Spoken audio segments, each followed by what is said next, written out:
hora y en la hora. ¿Pasteles? 10 de chocolate, 15 de vainilla y 8 de canela. ¿Panadería? Comienza la producción para mañana. Confianza. Siempre. Con esfuerzo y el apoyo necesario para nuestro negocio, seguimos creciendo. Confianza es creer que nuestro negocio crece día a día. Con un crédito que nos ayudó a abrir nuestra pastelería. Y el que viene para nuestro nuevo local. Banco Pichincha, en confianza. Fin de espacio promocional y publicitario. La revista de opinión Democracia, buscando la verdad en todas partes.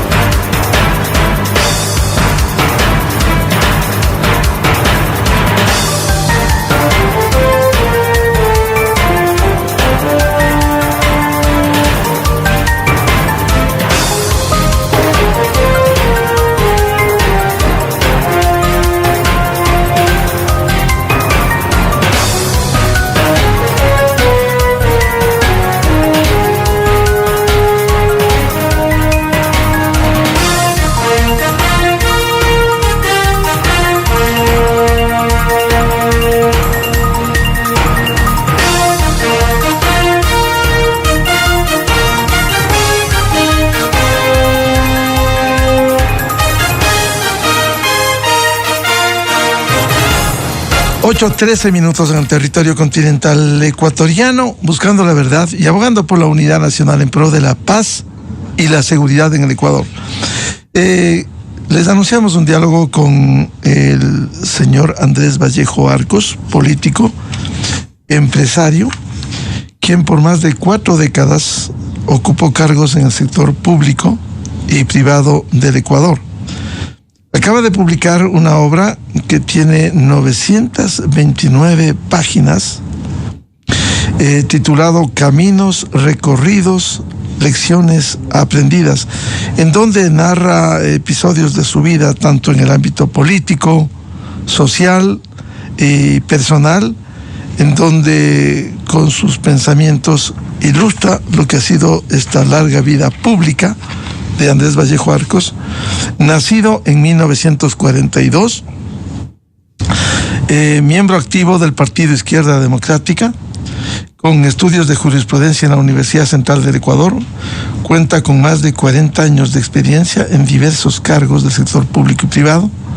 Fue director ejecutivo de la Mutualista Pichincha, gerente del Banco del Pacífico en Quito, subgerente del Banco Popular y presidente del Banco Solidario.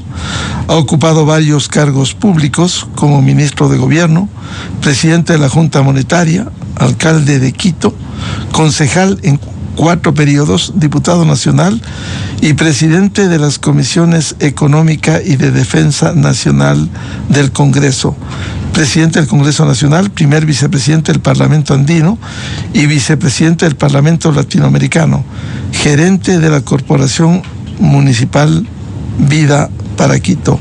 En el año 2022 se desempeñó como embajador del Ecuador en España. Este es el testimonio. Desde el año 82 hasta el 2015 también fue parte de Diario Hoy, columnista que penosamente desapareció, y también de Diario El Comercio de Quito. Con estos antecedentes, esta obra que tiene 929 páginas y que la hemos revisado, es un gusto dialogar. ¿Qué significado ha tenido verle al país de cerca y de lejos, con todos estos vaivenes en lo político, lo económico, lo social, la visión del sector privado? ¿Qué representa caminos recorridos, lecciones aprendidas? Señor Andrés Vallejo Arcos, muy buen día.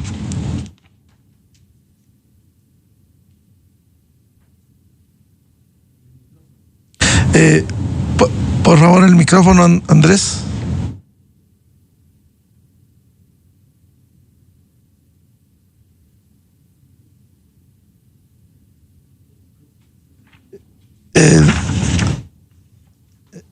Este es un diálogo que vamos a iniciar con el señor Andrés Vallejo Arcos, quien fuera miembro activo del Partido Izquierda Democrática y una larga trayectoria en el país. A ver, le escuchamos, Andrés. Buen día.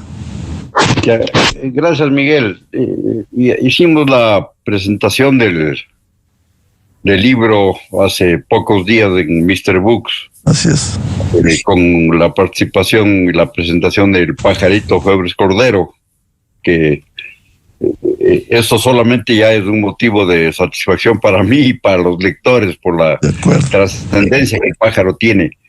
Este es un libro que trata de transmitir a la gente lo que una persona que ha estado en la palestra pública y privada ha pasado durante muchos años.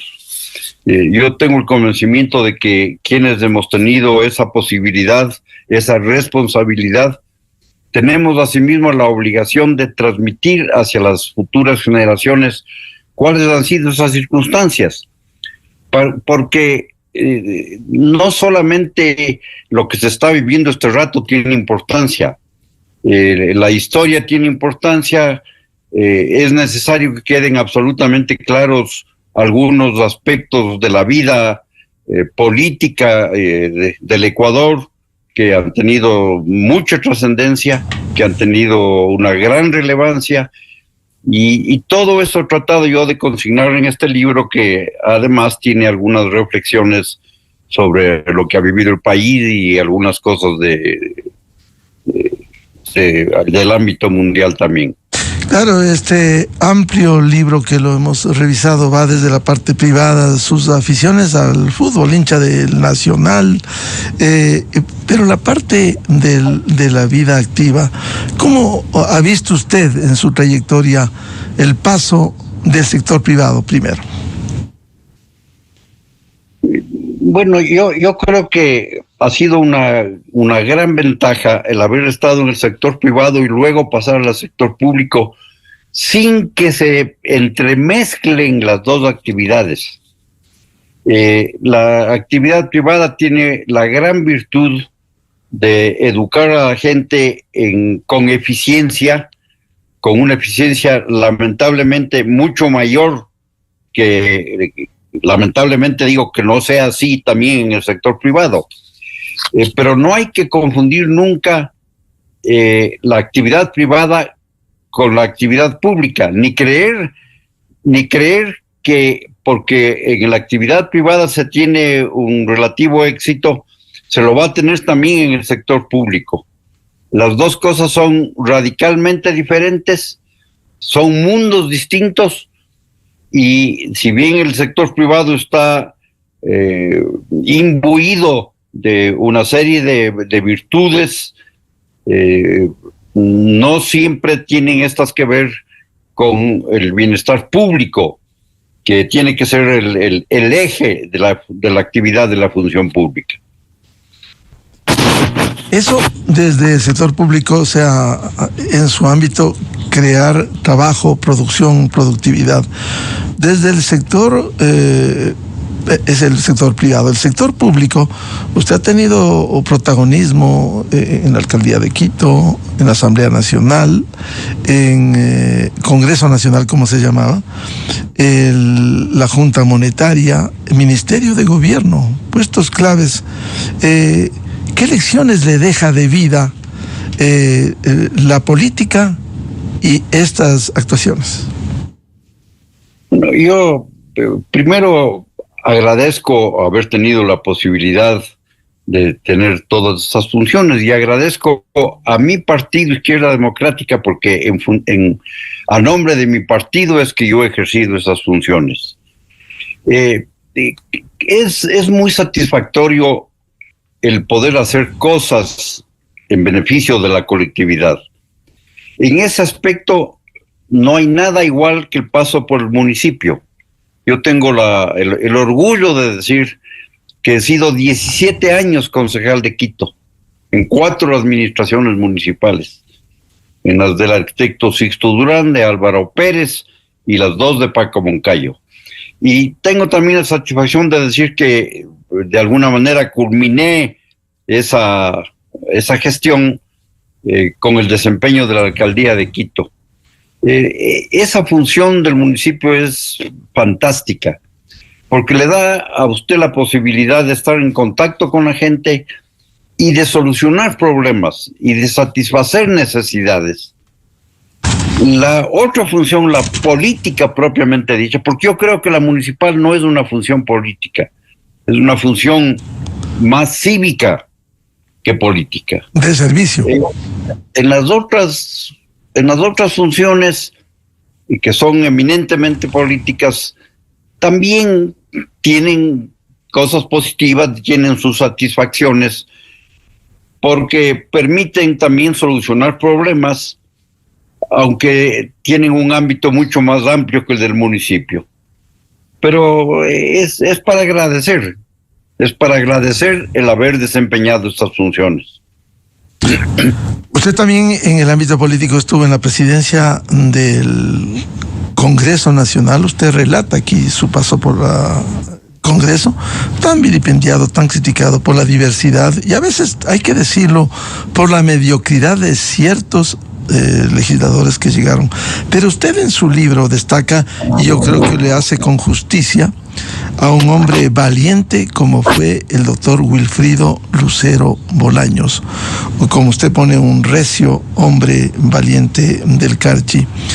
Ahora que está tan degradada la política y la representación, ¿qué fue Wilfrido Lucero, para recordarlo? Bueno, Wilfrido Lucero fue un hombre excepcional, con los valores que debe tener toda persona que interviene en la vida pública del país. Un hombre honorable en el más amplio sentido de la palabra, un hombre responsable que estuvo siempre al pie del cañón, como se dice popularmente, y un hombre decidido y valiente. Yo relato ahí la escena que tuvo con ese Averroítos Bucarán. Todos se acordarán que Averroes Bucarán era una muralla, un grandote, que además andaba siempre rodeado de guardaespaldas. Estos guardaespaldas le habían acorralado a un hijo de Wilfrido Lucero en el ascensor del Palacio Legislativo, y le habían pegado una paliza, porque sí, porque así eran ellos de matones y de mala gente.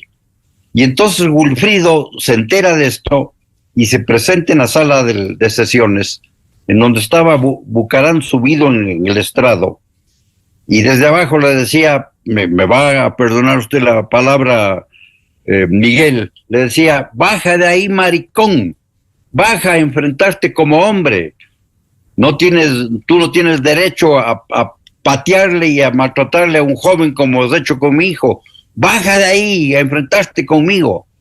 Y el cobarde de Bucarán se dio la vuelta y se retiró y se fue a sus oficinas en lugar de enfrentarle a Wilfrido. Ese era un hombre, bueno, en el Carchi tienen fama los carchenses de ser bravos, y Wilfrido, que había desempeñado tantas funciones en el Carchi, estuvo pues después y culminó su gestión como presidente del Congreso Nacional. Un ejemplo de político, hombre valiente, hombre que aportó en la legislación, y también un hombre honesto, Andrés. Totalmente, pero como se dice, a tiempo completo. Qué pena. Ahora, a propósito de la coyuntura que vivimos en el Ecuador, usted dedica un capítulo, página 287, el levantamiento indígena de 1990. Eran otras condiciones, gobierno democrático de Rodrigo Borja Ceballos. Para comparar lo que hoy vivimos, solo vandalismo, destrucción, actos terroristas. ¿Qué fue el levantamiento indígena de 1990? El levantamiento indígena, lo que se conoce como levantamiento indígena, en realidad fue una marcha a Quito de las comunidades indígenas y de su dirigencia. Obviamente son otros tiempos. Hay una diferencia fundamental que yo señalo. Los dirigentes indígenas, que eran muy bravos, que sostenían sus puntos de vista, que exigían lo que creían que debían exigir, eran dirigentes puros, eran dirigentes que no tenían otros intereses, no tenían intereses ni políticos ni empresariales, como lamentablemente empezó a suceder con el paso de los años. Al ser dirigentes que tienen otros intereses, los mezclan. Es como yo le decía hace un momento, no tiene que creer el empresario privado que porque le va bien, le va a ir bien en el sector público porque es eficiente en el sector privado. Son dos campos distintos. Y en la dirigencia indígena ha empezado a pasar lo mismo. Eso es gravísimo, porque entonces ya se mezclan los intereses personales de tipo que sean y se desvirtúan las manifestaciones y las manifestaciones de interés por solucionar sus problemas, que sin duda los tienen. No hay cómo desconocer que el sector indígena ecuatoriano es un sector muy preterido, que es un sector en donde existe el mayor porcentaje de desnutrición crónica infantil, el mayor porcentaje de analfabetismo, el mayor porcentaje de pobreza. No hay cómo desconocer eso. Y por lo mismo no hay cómo dejar de atender esas realidades. Pero una cosa es el justo reclamo que yo afronté y que con diálogo lo solucionamos rápidamente, porque yo no creo que se pueden solucionar estos problemas sin diálogo. El diálogo es indispensable. Y para el diálogo tienen que estar abiertas las dos partes, no solamente una de ellas. Si no dialogan, no solucionan los problemas.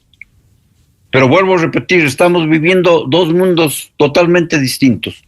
Ahí no hubo manifestaciones de violencia, a pesar de que también se retuvieron a algunos militares en una de las comunidades indígenas. Y también hay otra diferencia fundamental, Miguel, que en ese entonces la influencia que tenía la Iglesia Católica en el sector indígena era muy marcada y mucho mayor que la que existe este rato.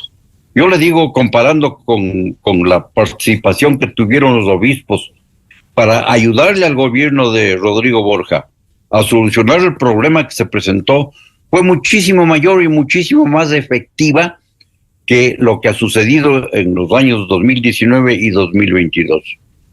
Totalmente diferente. La influencia que tenía la Iglesia es mucho menor ahora, y eso también dificulta la solución de los problemas.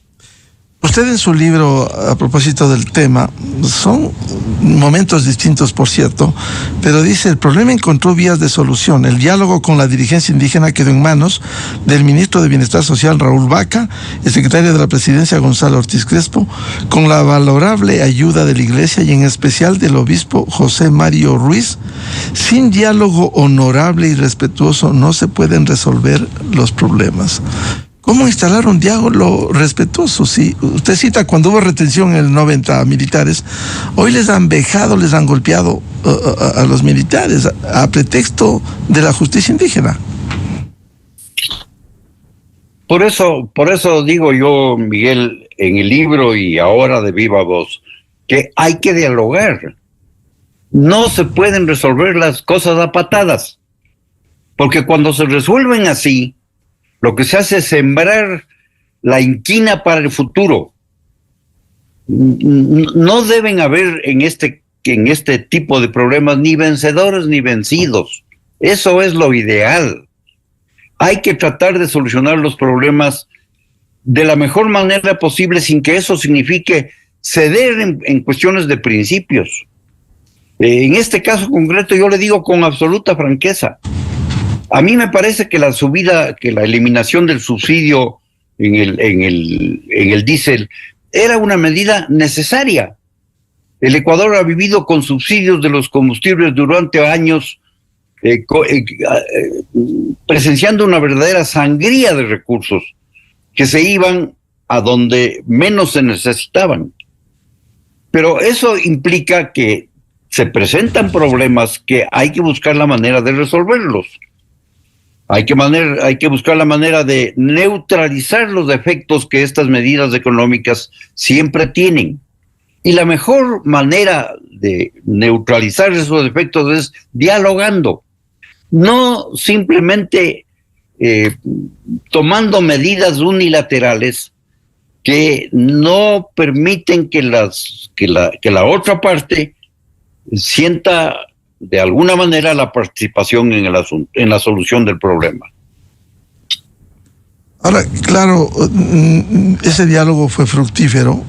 Recordamos también uno de los jefes militares del general Paco Moncayo Gallegos, que se abrió. Aquí vinieron al arbolito, recordamos, y hubo el diálogo, el reclamo firme de las comunidades indígenas abandonadas por décadas.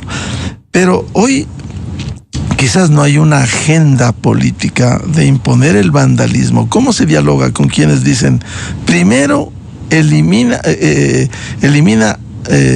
primero vuelve a imponer el subsidio al diésel, baje el IVA del 15 al 12? Con esas imposiciones, ¿cómo se puede llegar al diálogo? Siempre ha sido así. ¿Ya? Se toma una medida y viene la reacción y viene la, entre comillas, de exigencia de que se derogue la medida. Eso ha pasado siempre. Hay que tener apertura. Yo no digo que haya que tolerar excesos, ni vandalismo, ni permitir que se vuelva a repetir lo que sucedió en Quito en el año 2022. No hay que permitir eso de ninguna manera. Pero tal vez el enfoque es distinto. Yo no creo que la manera de evitar eso sea con represión ni a bala. Yo creo que la manera de evitar eso es con diálogo y más diálogo cada vez.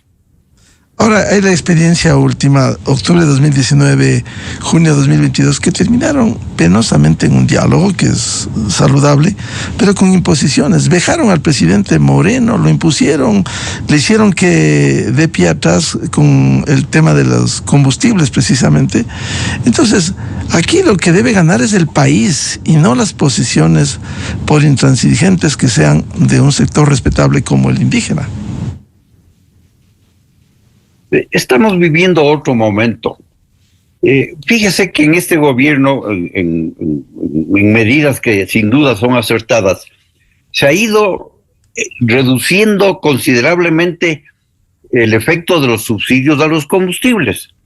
Ya sucedió con la gasolina, ahora es con el diésel. Yo creo que la ciudadanía en general ha tomado eso de una manera distinta a lo que tomaba en el pasado. Poco a poco se van dando cuenta de que hay ciertas medidas que son indispensables e inevitables. Son sin duda épocas diferentes, pero hay aspectos que no son diferentes nunca. Nunca. Y es la manera de tratar la solución de los problemas. No hay que extremar las posiciones. Yo creo que extremar las posiciones es malo, ni en nombre del principio de autoridad, ni en nombre de demostraciones de fuerza, ni en nombre de autoritarismos, ni en nombre de debilidades, por supuesto.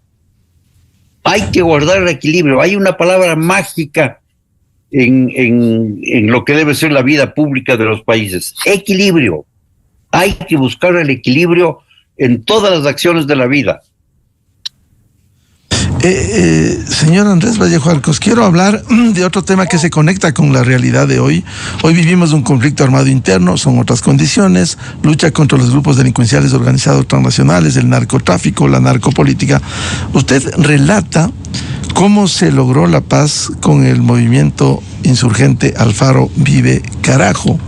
Y usted dice, vea la apertura que hubo en ese gobierno, que lo hemos reconocido, de Rodrigo Borja, del que usted perteneció. Relata en el libro que pidieron a amigos del Partido Liberal Colombiano que procuraran un contacto con miembros de la directiva del M-19, que también había entregado armas en Colombia y que se identificaba con Alfaro Vive Carajo. ¿Cómo lograr la paz, pacificar al Ecuador hoy que tenemos un conflicto armado interno? A ver, la experiencia. A ver, las cosas en política son exitosas o fracasan de acuerdo con sus resultados. En este caso concreto, la situación, el Alfaro Vive Carajo había sufrido una dura represión por parte del gobierno de Febres Cordero. Eso les debilitó, no hay ninguna duda de que les debilitó. Pero venía un gobierno democrático de acciones absolutamente distintas de las que habíamos tenido durante esos 4 años. Y había que encontrar una solución definitiva al problema. La solución definitiva al problema era que se reincorporen a la vida civil, que dejen las armas, que no vuelvan a incursionar en esas acciones. Si es que no encontrábamos una solución de esa naturaleza, el alfarismo habría recrudecido y las acciones armadas se habrían reproducido. Yo tenía algunas relaciones y amistades con miembros del Partido Liberal en Colombia. Y aprovechando que el M-19 estaba en el proceso también de entrega de armas en Colombia, acuérdense lo que fue el M-19 en Colombia. Fue una cosa muy seria. El M-19 protagonizó la toma del Palacio de Justicia, que fue una cosa monstruosa. Ellos habían llegado a definir un camino para volver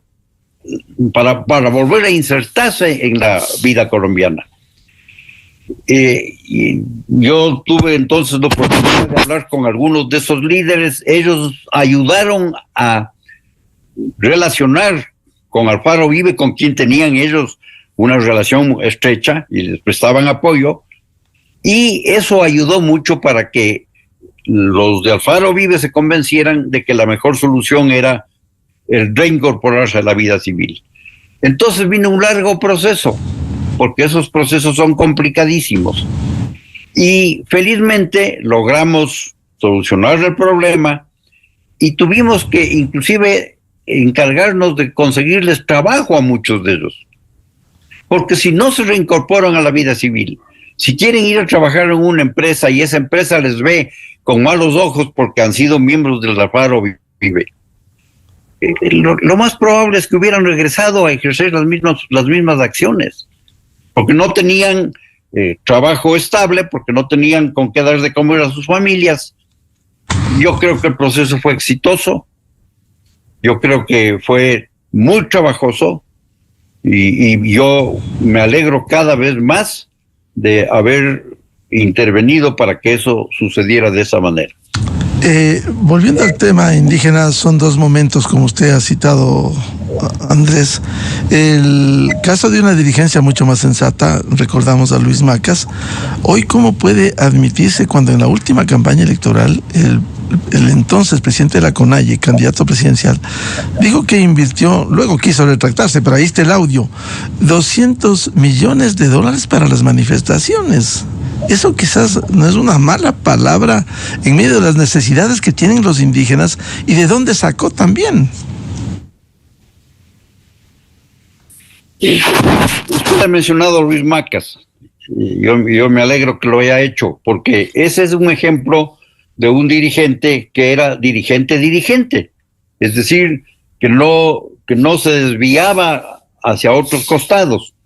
Unos, como el caso de Leonidas Issa, por ejemplo, que es una cosa totalmente definida desde el campo de vista político, y definida desde un lado que no puede ser aceptado, que es el del comunismo indígena. Las personas que no han leído el libro que se supone es escrito por él, que se llama Estallido, deben hacerlo, para que sepan qué es lo que él proclama. O otros dirigentes que son empresarios, que tienen intereses en actividades de distinto orden, en actividades relacionadas con la aviación y con la prestación de servicios a las actividades empresariales en el oriente ecuatoriano, o cosas de ese tipo. Y otros que lamentablemente, Miguel, hay que señalarlo también, porque es un cáncer en el Ecuador, están relacionados con la minería ilegal. La minería ilegal es una cosa gravísima en el país, no se le da la debida importancia. La minería ilegal sirve no solamente para atentar como atenta contra el ambiente, contra el medio ambiente, y atenta contra la vida misma de los ecuatorianos, sino que sirve para muchas actividades, inclusive las de lavado de dinero. Y a mí no me extrañaría que en la minería legal estén metidos también intereses de narcotráfico. Entonces, todas esas cosas complican la situación, por supuesto, la complican enormemente. Incluso no solo el narcotráfico, sino hasta intereses políticos. Se ha podido ver gobiernos locales en la región amazónica que de alguna manera o patrocinan o simplemente son indiferentes frente a realidades. Esto no resulta un cáncer para el Ecuador, la minería ilegal. ¿Cómo combatirlo? Es un cáncer para el Ecuador, definitivamente. Es un cáncer para el Ecuador. Hay que afrontar ese problema.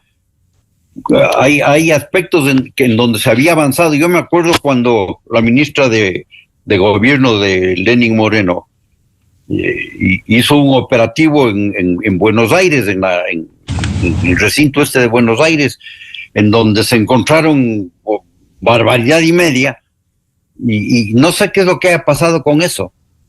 Ojalá no esté otra vez en manos de los mineros ilegales.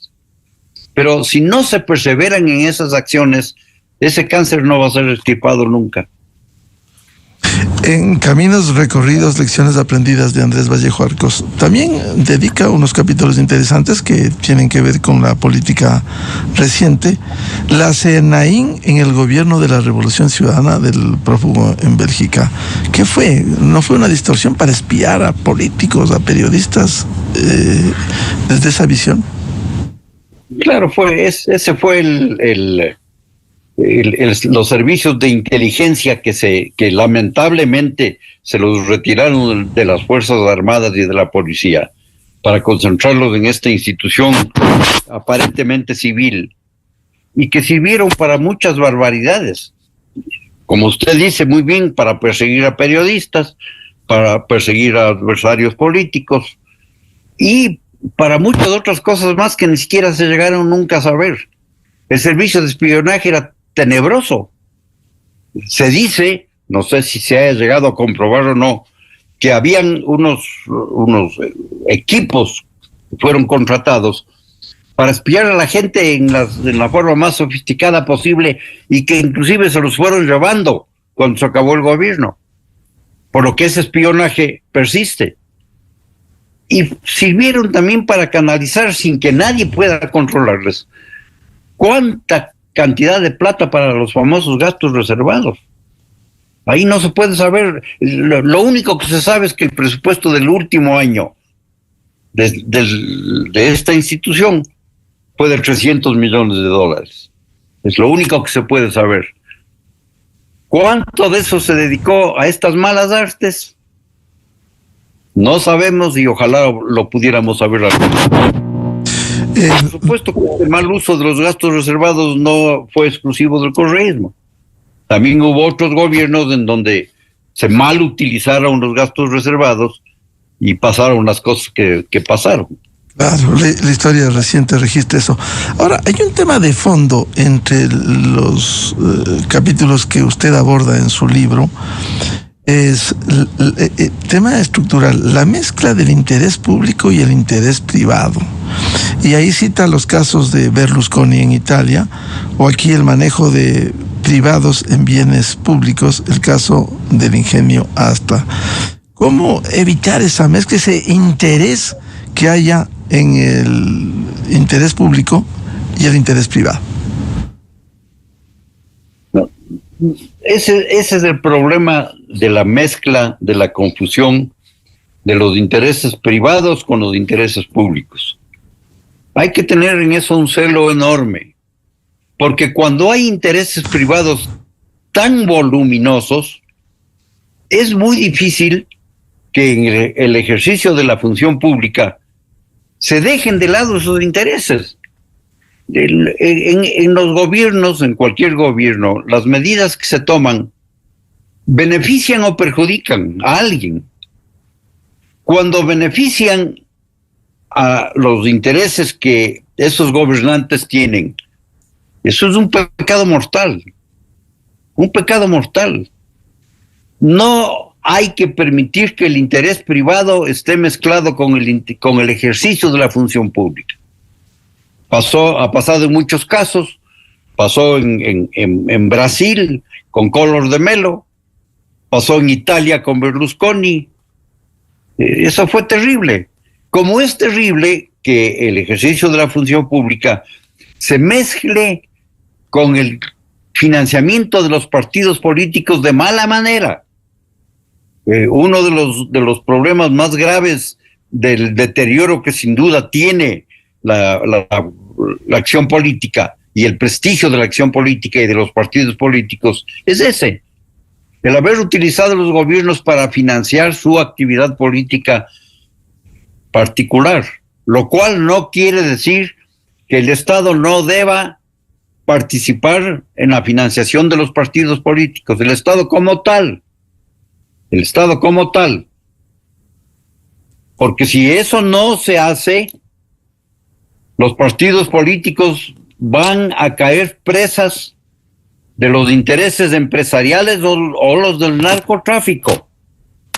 Si es que los partidos políticos no tienen la posibilidad de acceder a recursos públicos para financiar sus actividades, ¿a quién recurren? ¿A quién recurren, por favor? O a intereses económicos que después les van a cobrar el aporte que hicieron, o lo que es tenebroso y que pasa en esta época, a los intereses del narcotráfico. Así que hay que tener mucho cuidado con esas cosas y con esas medidas, que aparentemente son populares ante la gente, pero que van a causar un daño profundo, gravísimo, a la vida política del país. No es nuevo cuando reconocidos politólogos como Luis Verde Soto decía desde hace años que hay financiamiento para los partidos políticos, incluso por sobre el financiamiento del Estado que existe ahora y que se plantea el poner fin con una reforma parcial a la Constitución. Y hay ejemplos, Andrés, en el gobierno de la Revolución Ciudadana, ¿acaso no pidieron a empresarios? Allí está el proceso, basta entrar al sistema SAFCI, al sistema judicial, casos sobornos que fueron sentenciados por cohecho agravado, empresarios para lograr sus contratos que admitieron en el juicio, sí, nosotros entregamos dinero en la avenida 12 de octubre para la Revolución Ciudadana, admitieron eso, dineros ilegales que financió al partido de entonces que se llamaba Alianza País. ¿Cómo evitar esto?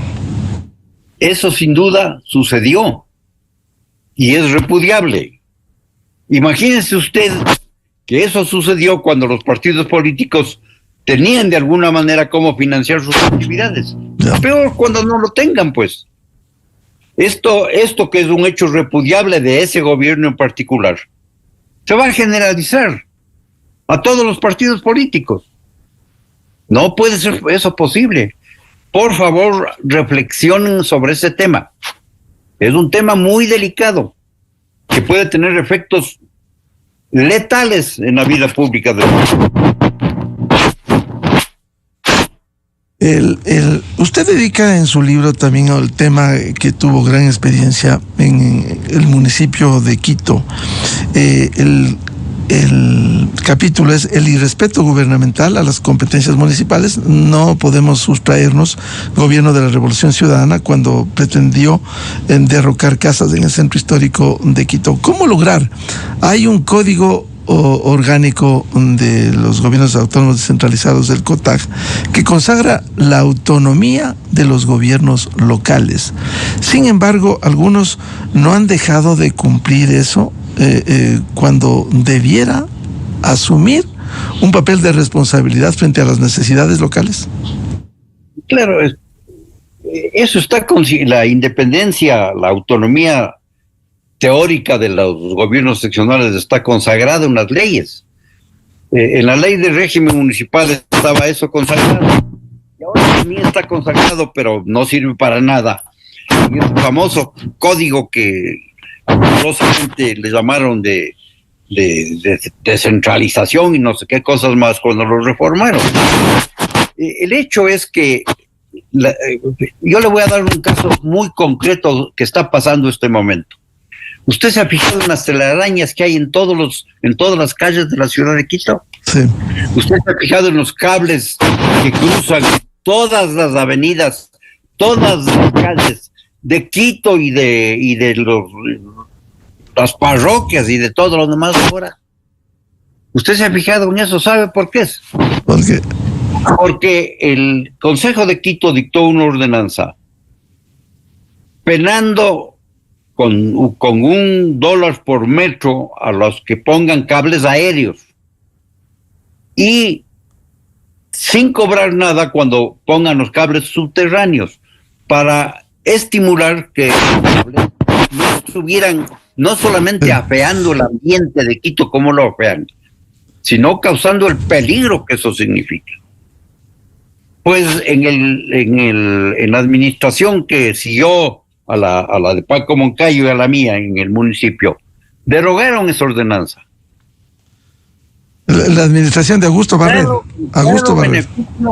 En claro beneficio a intereses empresariales determinados. Y luego parece que reformaron una ley quitándole a las municipalidades la competencia sobre el espacio aéreo, de tal manera que ahora cada uno hace y deshace lo que le da la gana y no hay nadie que le controle. Ese es un atentado contra la ciudad de Quito. Yo no sé si está pasando en otras ciudades del país, pero lo que está pasando en la ciudad de Quito es una cosa espantosa. Y no es posible que no se tome acción sobre eso. Ese es un ejemplo de lo que significa sobreponerse a las competencias que tienen los gobiernos seccionales, no solamente para construir edificios en donde no se debe, o para construirlos feos en el centro histórico, o para construirlos en donde no está autorizado en hacerlo, o para derrocar edificios cuando a uno no le parece que están bien, sin tomar en cuenta las autoridades municipales, lo cual no debería pasar nunca. Pero hay estos otros aspectos a los que las autoridades municipales deberían poner atención inmediata. Hay otro capítulo interesante que usted habla de la embriaguez del poder, y cita el libro En el poder y en la enfermedad del médico David Owen, rector universitario, ministro en el Reino Unido. ¿Cómo evitar la embriaguez del poder? Bueno, hay un libro fantástico que se llama En el poder y en la enfermedad, que es escrito por un ex canciller inglés, Owens, que narra lo que ha pasado con personajes mundiales que han estado enfermos en el ejercicio del poder. Y esas son las enfermedades físicas a las que él se refiere. Pero se refiere también a una enfermedad que es la del ibris.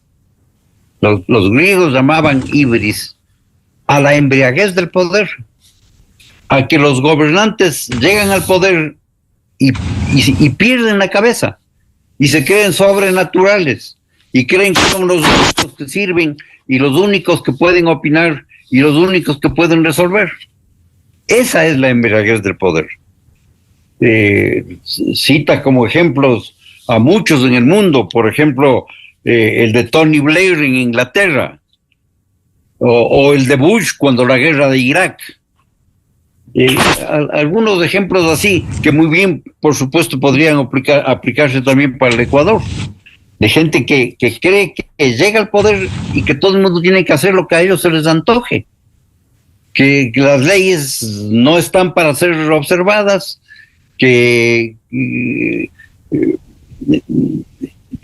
pasa con esos personajes? Que empiezan a desechar a todos los que opinan en contrario. Empiezan a deshacerse de ellos.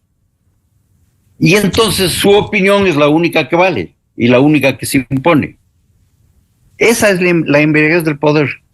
El perder la cabeza el andar en la nube rosada, como se habló en alguna época. Usted dedica un también capítulo, el gran reto de Quito, ¿cuál es? ¿A qué? Perdón, no lo escuché, Miguel. Usted también habla del gran reto de Quito. ¿Cuál debiera ser en la actualidad? Claro, la ciudad de Quito estuvo hasta el año 2009, yo lo menciono con absoluta claridad, en el primer lugar largo en el país. Era la ciudad con menores tasas de desempleo. Era la ciudad con menores tasas de inseguridad.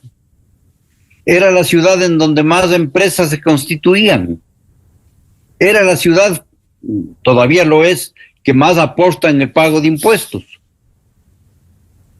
¿Qué es lo que ha pasado desde el año 2009 acá? La tasa de inseguridad ha crecido, pero bárbaramente. La tasa de desempleo es la más alta del país. La más alta del país. Hay un índice que es sobrecogedor, que es el de la violencia intrafamiliar. Las violaciones a menores de edad se producen en el más alto porcentaje dentro de las familias. Son los parientes los que cometen los delitos. Y está simplemente a la vista el deterioro físico de la ciudad. Lo que es más grave, Miguel, es que ha perdido la fe. El quiteño ya no está orgulloso de su ciudad. La ciudad de Quito es una ciudad deprimida. Eso es gravísimo. Eso es gravísimo porque cualquier rato puede pasar alguna barbaridad. Hay que recuperar el espíritu cívico de la ciudad de Quito. Hay que recuperar el espíritu cívico de los habitantes de la ciudad de Quito. Y para eso la municipalidad tiene un papel absolutamente fundamental. Es el alcalde el que tiene que ser el eje de la recuperación de la ciudad. Es el conductor de la ciudad.